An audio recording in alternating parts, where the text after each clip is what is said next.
உங்கள் வீடு தேடி வரும் அரசு. உங்களுடன் ஸ்டாலின்.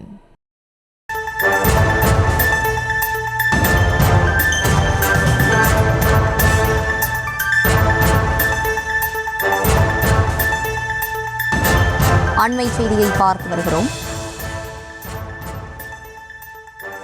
நெல்லை காங்கிரஸ் எம்பி ராபர்ட் புரூசன் வெற்றியை செல்லாது என அறிவிக்க உத்தரவிடக் கோரிய மனுவில் சொத்து வேட்புமனு ஆவணங்களை தர உத்தரவு பிறப்பிக்கப்பட்டிருக்கிறது. கூடுதல் விவரங்களோடு இணைகிறார் எமது செய்தியாளர் மதியழகன். மதியழகன், வணக்கம். விவரங்களை வழங்கலாம்.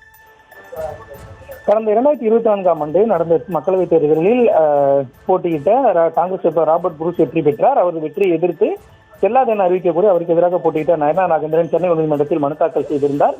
அந்த மனுவில் ராபர்ட் புரூஸ் தனது வேட்பு மனுவில் சொத்து விவரங்களையும் வழக்கு விவரங்களையும் மறைத்துள்ளதாக கூறப்பட்டிருந்தது.